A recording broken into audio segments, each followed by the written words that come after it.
A night of senseless violence explodes in Leyland, West Virginia.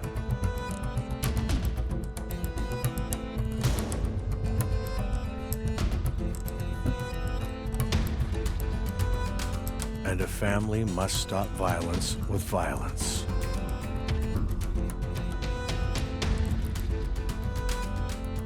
And when one of their own go missing, they must look within for answers.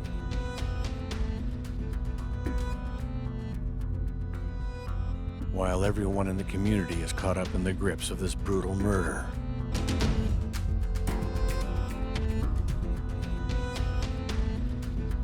An act of horror and perversion shows that in this case, the truth really is stranger than fiction.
Leyland, West Virginia lies along a rural stretch of Highway 41, also known as Staniford Road in Fayette County.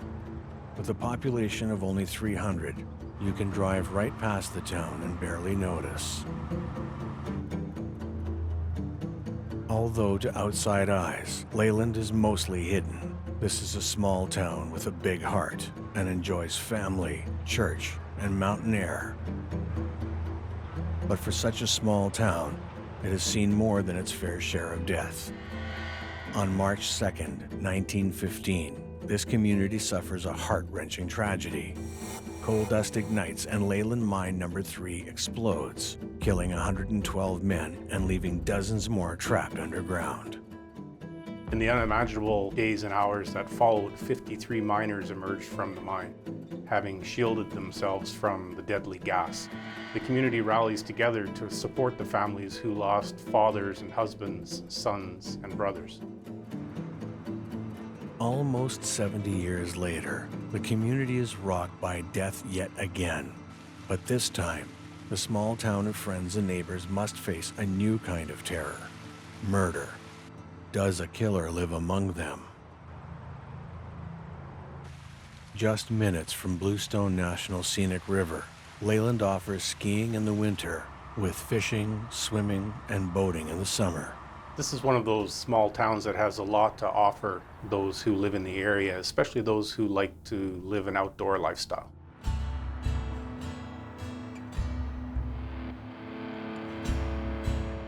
It is in these stunning surroundings that James Duncan and Cleo Stone meet.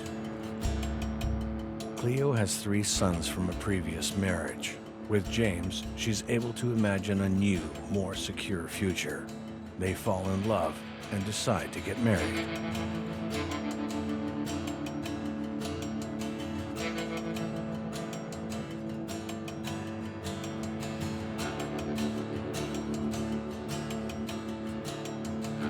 The newlyweds move into a small house of their own, and James is now the stepfather of 3 boys, including 17-year-old Jerry.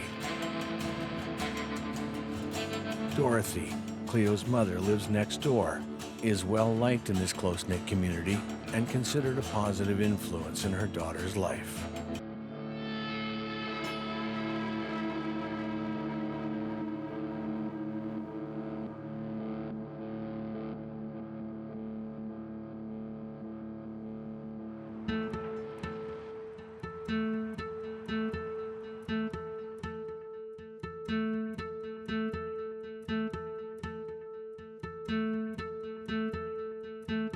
Soon, the new family is preparing for their first child together. And their good fortunes increase when their beautiful baby girl is born. James is now a stepfather and a dad to his first child.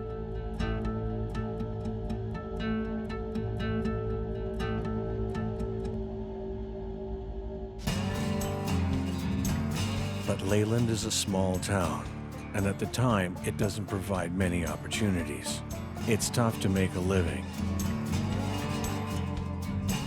James is underemployed, and with a growing family to provide for, he worries about money. This, however, doesn't stop him from traveling to the bar nearby Mount Hope, about 17 miles away, where he's known to have a drink or two. Despite James's absences, Cleo's mother Dorothy fills the void with her positive presence, while James and Cleo try to make the marriage work.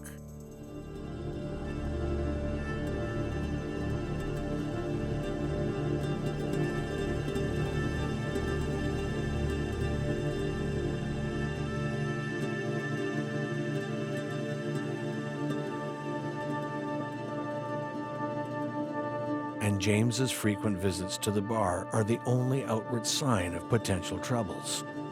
Well, there are many signs and behaviors that could indicate problems in a relationship. Alcoholism or continual drinking by one person in the relationship could often indicate that there is trouble.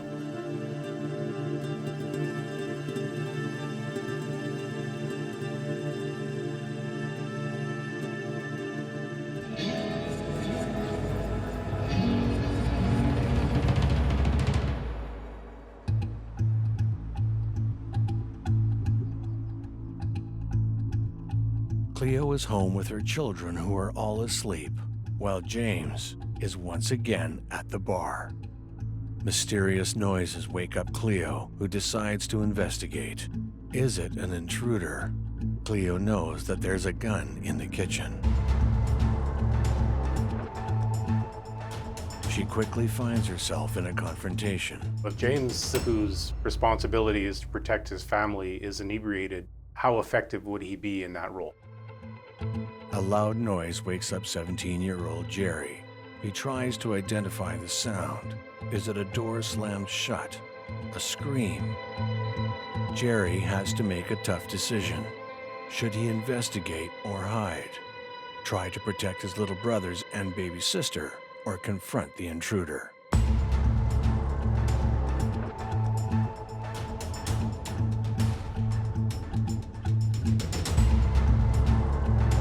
Jerry works up the nerve to go out and see what's going on, and is quickly overcome by a living nightmare. In this sleepy, picturesque town, a family is terrorized. The question remains, has someone followed James Duncan home from the bar?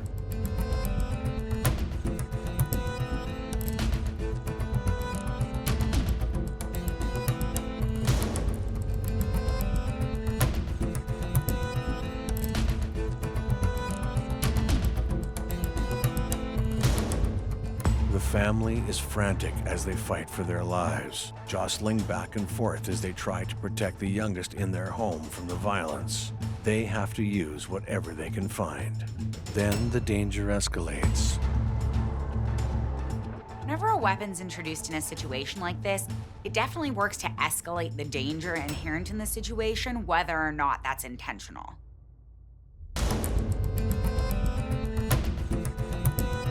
Cleo and Jerry are menaced with a knife which is cast aside in exchange for the rifle next to the stove.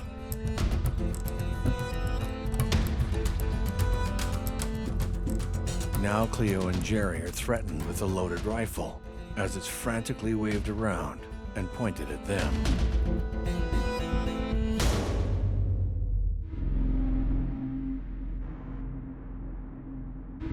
Cleo's mother lives next door, so there was enough of a ruckus that it startled her from sleep.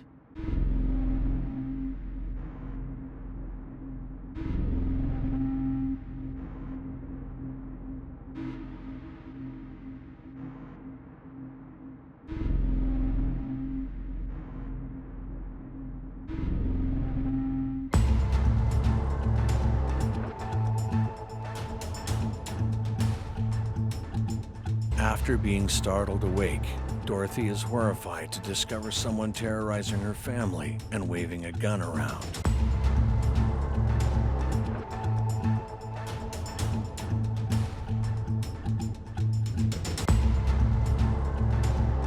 The situation turns grim for the Duncan family as shots ring out in the night.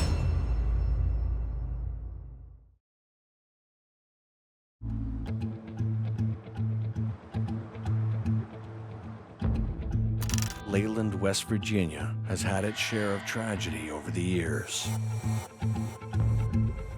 And it's the place where the Duncans, a growing family, call their home. But tonight, there are forces threatening the safety of this family and the fabric of the entire town.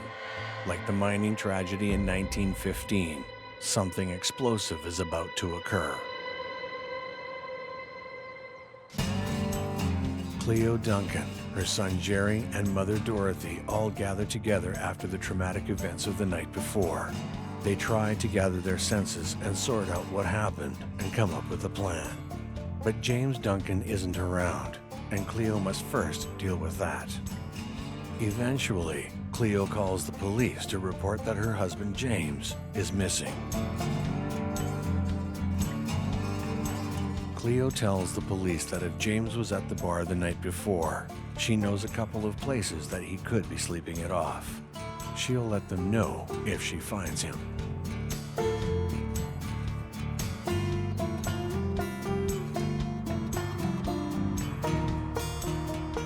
They know Leyland intimately and all the spots that James likes best.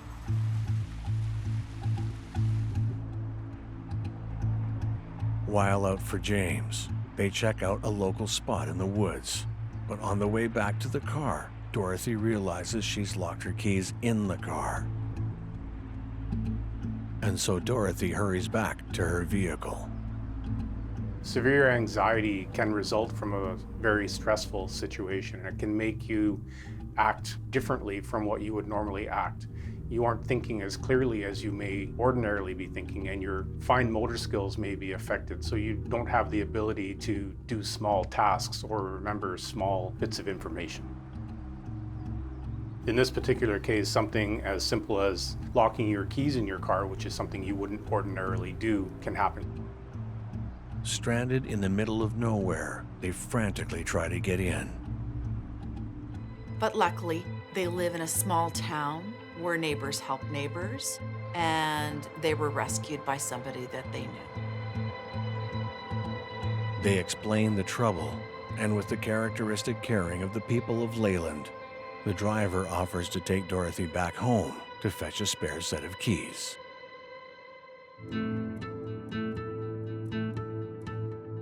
And with the help of an unexpected friend, soon Dorothy, Cleo, and Jerry are back on the road and dealing with the whereabouts of James. Meanwhile, police begin to look into Cleo's call about her missing husband. Mental health and addictions play a large role in adult missing people. We know James likes to have a drink.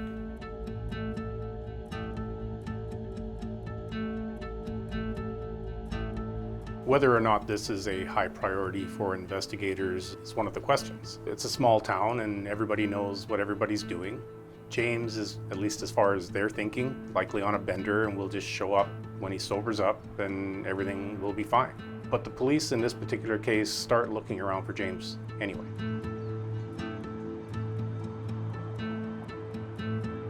It doesn't take officers long to spot a truck parked on an embankment next to the river. Could this truck belong to James Duncan? The officer calls in the plate number and confirms that it is, in fact, James Duncan's truck. Police search James's truck, hoping to uncover clues as to where he might be. My first thought would be that Duncan would be in his truck sleeping it off. Nobody expects foul play at this point.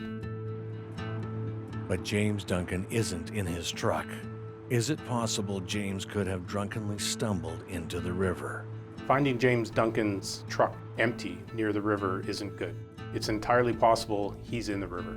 Investigators would want to search the riverbank in and around the area where his truck is found to determine if there are any tracks leading to the water's edge.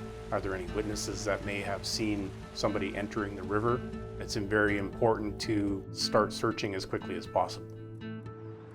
Preparations are made to drag the river. There are a lot of factors that go into determining where a search would begin.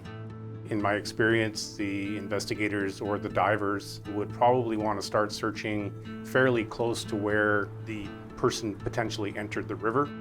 Beyond just finding a potential body, there is potentially other evidence that may turn up, whether there be weapons or clothing or other objects related to James Duncan. Word spreads quickly around Leyland that James Duncan is missing.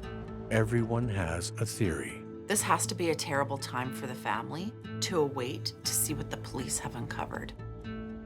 As the minutes become hours and hours become days, the tension for the family rises to an unbearable degree.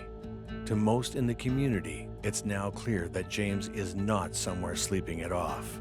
James is officially a missing person, and so the river is searched where his abandoned truck was found.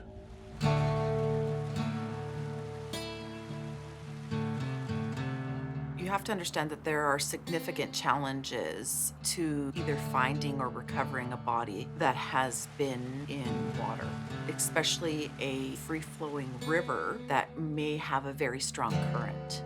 A current could actually do more damage to a body that has been in water due to the fact that you could either be pulled under, you could hit rocks, it can tear off the clothing or the items that a body had, or it could cause rips, tears, bruises, shearing to the skin. So the force of water can do significant damage. Typically, a diver is actually deployed in a particular search pattern to search by hand in the often murky or black water. You're relying strictly on your sense of touch to determine what objects you're coming across. The whole town is on edge, waiting for some kind of clue as to the whereabouts of James Duncan. Then, on January 30th, police officers see what they think are objects being thrown from a car stopped on the bridge which spans the Greenbrier River. As they are observing this, the car speeds off. An unidentifiable figure is seen running into the woods. The officer begins examining the scene, but hanging from the bridge is something the police would never expect to see. A body.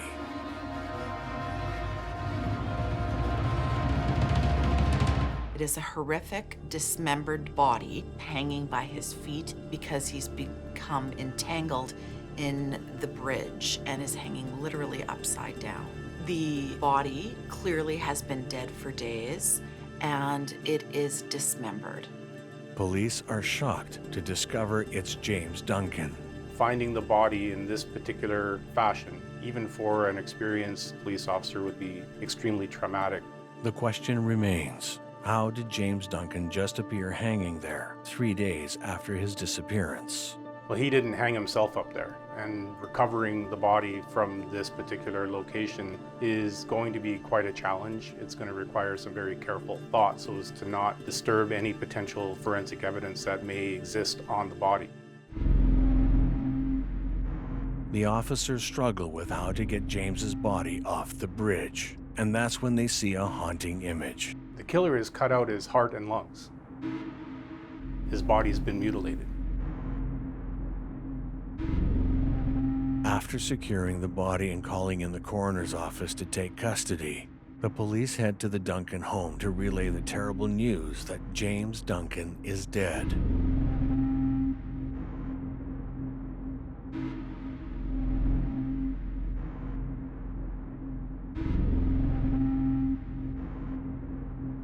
Who killed him? What happened that night at their home? Is Cleo protecting someone? Or is she scared of someone who is terrorizing this family? Everyone in town is imagining frightening scenarios. The community is rattled. Who has come into their town and done something so heinous? They wonder about their safety as police begin the investigation. Finding a body mutilated in this fashion certainly spooks the community. It takes them back to the 70s when a serial killer known as the Mad Butcher operated in the Fayette area. In that particular case, we have 7 people murdered over the span of 2 years. All of them were mutilated and dismembered. One of them was cut into 13 pieces. The fact is, the Mad Butcher was never caught. Maybe he struck again. The police begin their investigation into the murder of James Duncan. In the Mad Butcher case, the victims had 2 things in common. They were all men, and they were all rumored to be hitchhiking. Then, the disappearances and the killings abruptly stop. Many wonder if the killer dies or ends up in jail for another crime. The last reported murder is 1964. 18 years later, could he be back? Or is it a copycat? Police start asking around. They hear from many people that James spends a lot of time at the local bar in Mount Hope. Is it possible he met his killer at this location or any other place he may have been the night he disappeared? And then there's his family who files the missing persons report. What information do they have in this homicide? Cleo Jane Duncan is a person of interest, as would any spouse in a case like this. But finding a body hanging from a bridge, mutilated the way it was, it's highly unlikely, in my experience, that a spouse would do something like this. The 1980s are defined by stranger danger, as well as a growing fear as to who might be in your own neighborhood. Missing children appear on milk cartons. There's a mass panic surrounding the Tylenol murders. Even Halloween feels dangerous. The first reports of killer clowns terrify everyone. Each of these moments of social unrest signal Americans' growing alarm and fear that there are serial killers all around us. There are movies and news stories about devil worship. It's much easier for this small town to imagine a terrifying outsider than a terrifying insider. Is it possible that James met his unfortunate end at the hands of a complete stranger? The bartender acknowledges to the police that James is a regular, and he listens to many of James's stories. The bartender's impression is that his life is not good at home. In particular, James appears upset on the last night he was seen at the bar. As the investigation digs deeper, they uncover when Cleo reports James missing. She doesn't tell the police that he came home drunk and that there was an incident at home. It was James who was terrorizing the family. He woke up Jerry and Cleo's mother with all the commotion. Cleo appears to be holding back some of the details from the evening he went missing. In a situation like this, the first group of people that police are going to want to look at are people who are close to the victim. So in this case, they're going to want to look at the family and see if there are any family conflicts that may lead to a motive. And then they're also going to look at other individuals in town to see if Mr. Duncan had a feud with anyone there. It's important for the police to be really careful when they're dealing with the family, because while the family, as people who are close to the victim, are going to be one of the first groups of people who's looked at, it's also important to remember that they're grieving. Did someone who lives in this small town of Leyland murder James Duncan? Or was it someone in his home? Police need answers for this devastated family. They investigate all possible leads.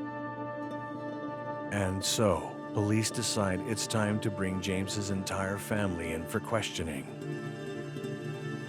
But what do the bereft know about this tragic incident that they haven't already relayed to the police?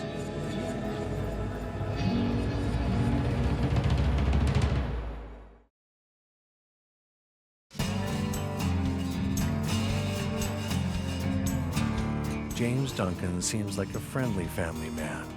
He's married to Cleo with a new baby and are living in Leyland, West Virginia. But when James is found dead hanging from a bridge, mutilated with his heart and lungs removed, many wonder if this is a random act or is there more to the story. Not everyone in this sleepy town knows that he's an abusive alcoholic with a nasty temper. The autopsy of James Duncan revealed that his cause of death was from a gunshot wound, not from the dismemberment of his lungs and his heart. This is important evidence. Bullets tell stories. The Mad Butcher shot his victims before he mutilated them. So in this particular case, they want to see if they can get a match to the bullet that was found in James Duncan. The heart and lungs were removed from Mr. Duncan's body post-mortem, and it was a .22 caliber bullet that caused his death. As the truth starts to creep out about the man that James Duncan was, suspicion grows towards Cleo. But Cleo isn't as good at keeping secrets as she may think. And some locals are happy to talk about their suspicions on what transpired the evening James is murdered. Very often people think they have an understanding of what's going on behind closed doors when in fact they really don't know. Very often in events like this, we really don't understand the extent of abuse that may be taking place. We often ask ourselves, well, why didn't they just leave? Why didn't they do something to better their situation? And the fact is, it's very difficult to know what to do. Dorothy and her daughter are very close, so it would make sense that Dorothy would be aware of the kind of husband that James was. So the police are definitely going to want to speak with her. Dorothy also lives next door, so there's a good chance that if there was some sort of disturbance, Dorothy would have seen or heard something. Police also have questions about James's relationship with teenage Jerry. Relationships between step-parents and teenage children are often strained as the new parental figures introduce new ways of managing a household. As police delve into who James Duncan is, the more they realize he is not well liked by anyone, including his stepson Jerry. Well, it's very important when conducting interrogations of suspects or people involved in an event that they be separated and be given the opportunity to provide their account of what happened in the absence of somebody else having an influence on their information. In this particular case, they seem to be thinking that Jerry is the one who pulled the trigger. But Cleo won't let the police think that Jerry committed any crime. She decides to tell the truth. She's been protecting her family and even James by not being honest. But now she comes clean. Cleo tells police the story of what really happened to her husband, James Duncan. She explains that he came home late at night on January 28th and is extremely drunk. He's also agitated and demanding food. She gets out of bed as quickly as she can. She wants to appease him so the kids won't wake up, and she tries to calm him down.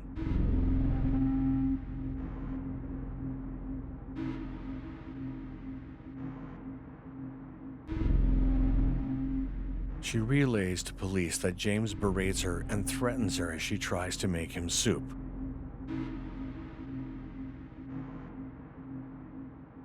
James complains the soup is cold. He demands another bowl and says, "This time it better be hot." James angrily chases her around the room. She begs him to calm down and says that she'll make him another bowl. It's then that James realizes the fire in the wood stove is not burning, and this sets him off. He sees this as a personal insult that they've not kept the wood stove going while he was out on such a cold night.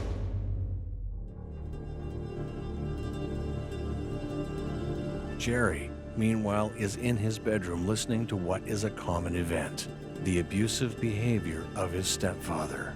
And so Jerry decides to help.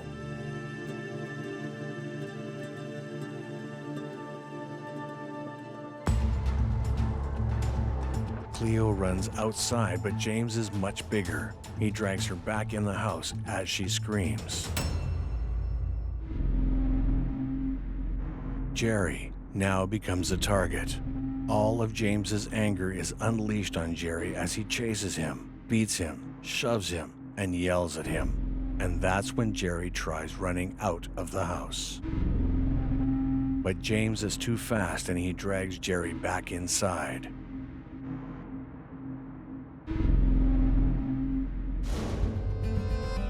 He's threatening them and scaring everyone in a whole new way. This isn't really much of a surprise to anyone who would have known James.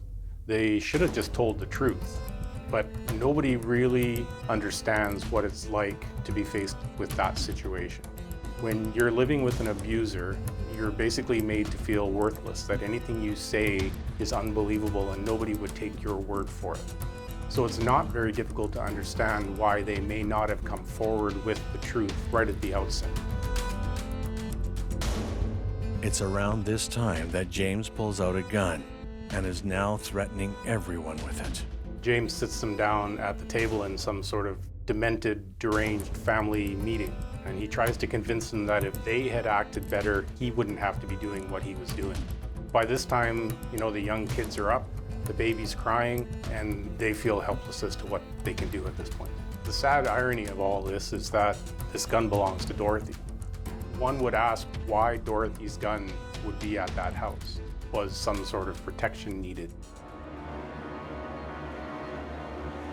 Just then, Dorothy wakes up to screaming in the middle of the night and runs over to her daughter's home.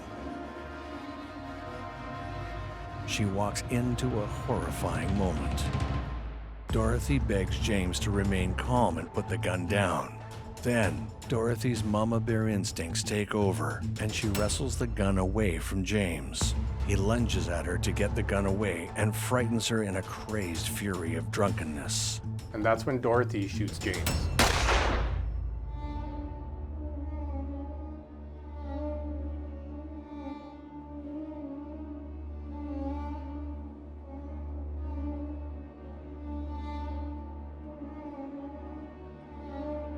Dorothy, who has never hurt anyone, who loves gardening, traveling, and church, has shot her son-in-law, James Duncan. James is dead, and the entire family is in complete shock and devastation. The officers now have information that James Duncan has a history of abuse and violence. The question now is his killing an accident or self-defense? And the question remains, how did James Duncan end up hanging from a bridge with his heart and lungs missing?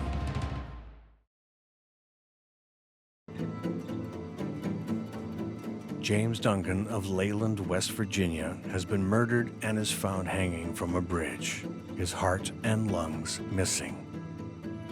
His wife, Cleo, tells the police about that horrible night, that James is wild with rage, and that her mother, Dorothy, saves her life and the life of her grandchildren by shooting James. The police then question Dorothy, and she recalls the events of that night.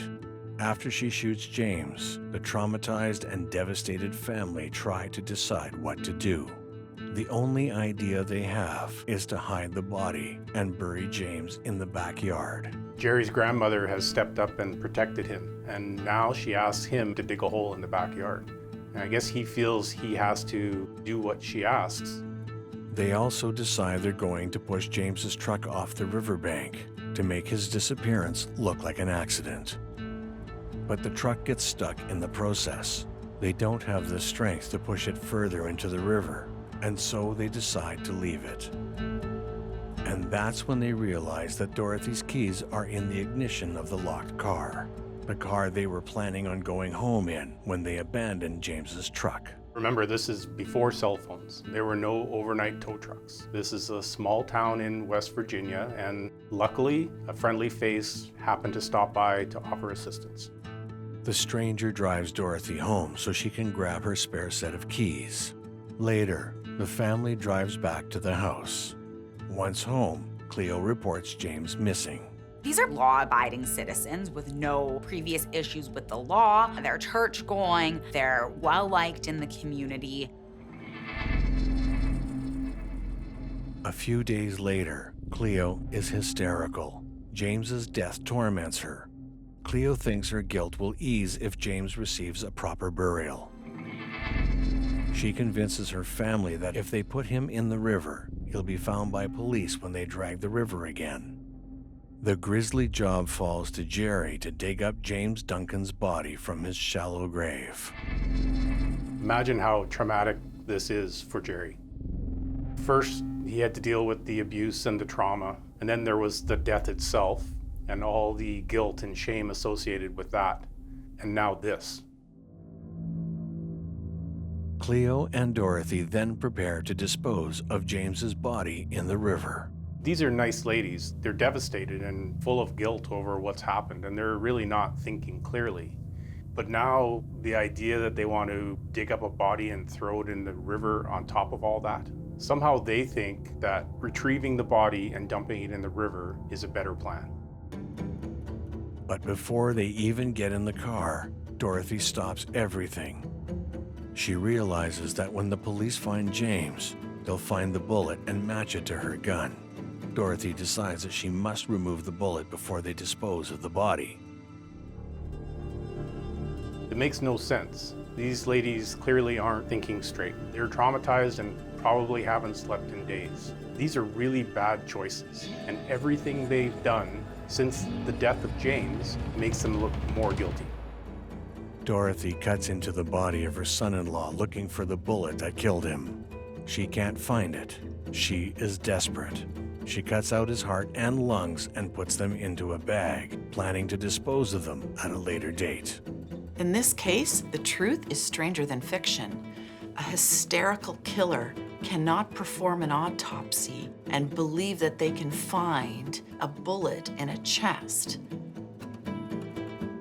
That is why trained professionals such as a forensic pathologist performs an autopsy under a medical legal death investigation to prove how Mr. Duncan died and not a hysterical grandmother. Even though Dorothy can't retrieve the bullet, they still decide to push on with the plan.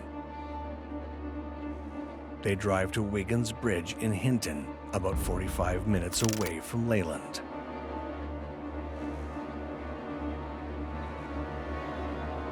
Cleo, Dorothy, and Jerry attempt to throw James off the bridge and into the river below. But as his body goes over the rails, his foot gets caught in the structure of the bridge, leaving James Duncan's body dangling. For the third time, Jerry is asked to do the impossible. He has to climb up under the bridge to try to dislodge the body, but of course, he's caught in the act.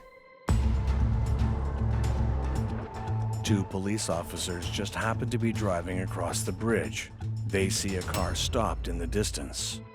Cleo and Dorothy panic and speed off. Jerry's on his own and runs into the woods to hide.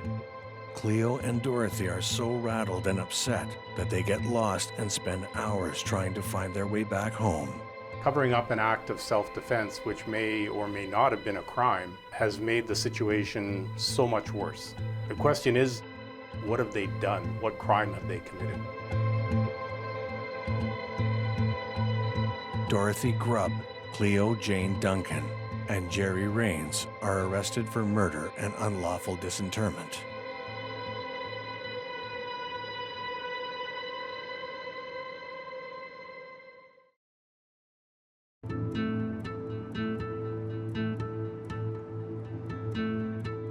Dorothy, Cleo, and Jerry confess to the murder of James Duncan. Cleo and Dorothy are released from Fayette County Jail after a February 2nd, 1983 hearing. Their bail is $50,000 each. Cleo's 17-year-old son, Jeremy Rains, is also charged with murder and placed in the State Juvenile Detention Center in Princeton. Considering the serious nature of the offense as well as the cover-up, it is unusual that Cleo and Dorothy are released on bail with such a small bond and that Jerry's not tried as an adult. And really what that does is speak to the unusual surrounding circumstances and the type of person that the victim was. In this situation, it's more likely that they're going to be released because they're not seen to pose a threat to the community.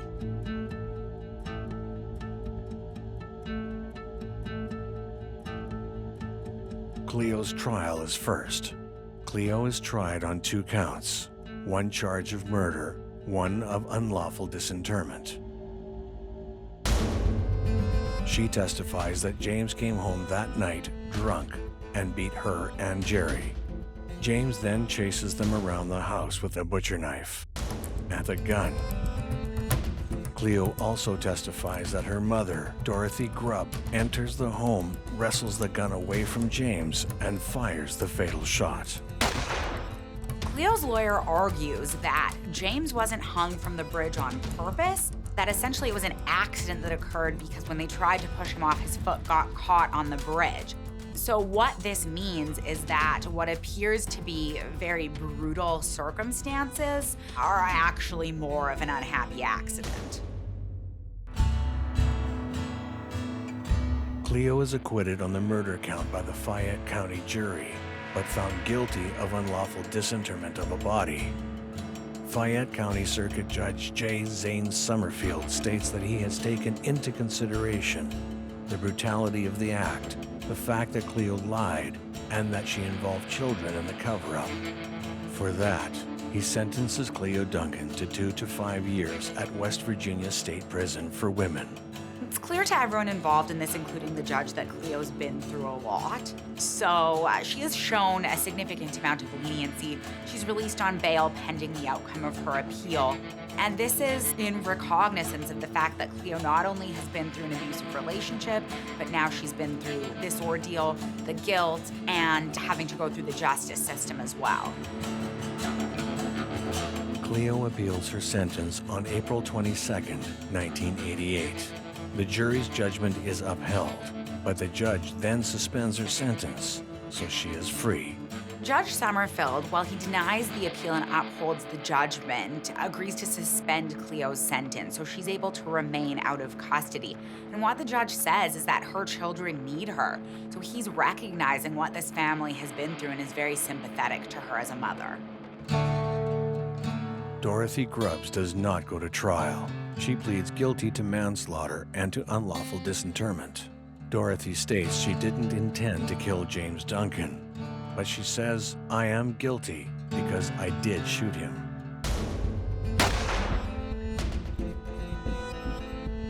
In fact, we learn that when Dorothy shot James, she was so upset that she turned the gun on herself. Her family had to reason with her to talk her down. Dorothy's sentence is 2 to 5 years for disinterment of a dead body and 1 to 5 years for voluntary manslaughter. The judge essentially suspends her sentence and gives her credit for 55 days in custody. These are very light sentences, and essentially they give the impression that she has gotten away with murder, dismemberment, and a cover-up. But I guess it's hard to know if this is actually a bad thing. It's hard to even know if the original shooting of James Duncan was in fact a crime.